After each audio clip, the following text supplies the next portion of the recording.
qalacaqsan, həsrətlərin qucağında donacaqsan, xatirələr ümidinə qalacaqsan.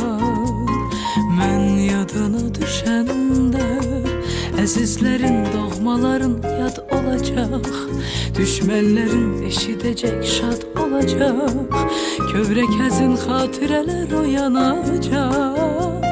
Mən yadına düşəndə ötən günlər vərəq-vərəq çevriləcək, soyuq rüzgar ürəyini göyün edəcək, körpə uşaq kimi qəlbin kövrələcək.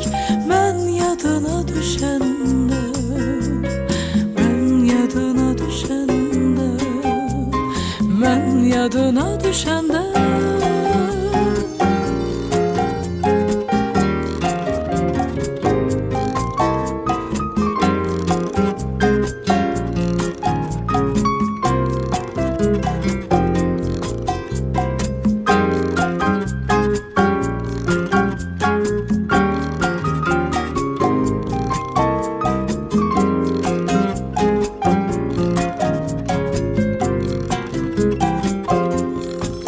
Hara getsən yerim orada boş qalacaq, damla damla gözlərinə yaş dolacaq, salma qəlbin məni bir gün unudacaq.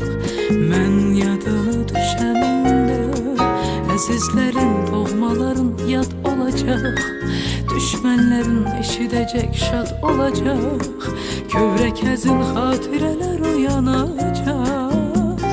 Mən yadına düşəndə ötən günlər vərəq-vərəq çevriləcək, soyuq rüzgar ürəyini göyün edəcək, körpə uşaq kimi qəlbin kövrələcək.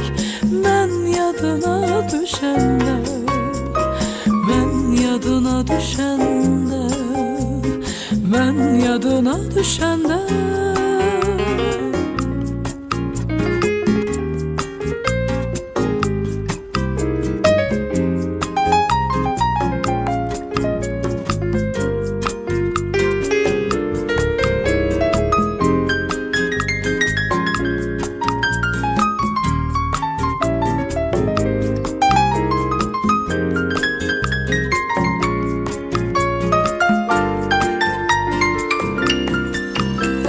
Günlər vərəq-vərəq çevriləcək, soyuq rüzgar ürəyini göyün edəcək, körpə uşaq kimi qəlbin kövrələcək.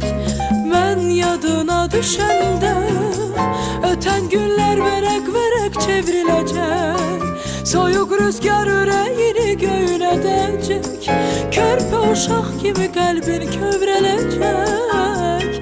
Mən yadına düşəndə, mən yadına düşəndə, mən yadına düşəndə, mən yadına düşəndə, mən yadına düşəndə.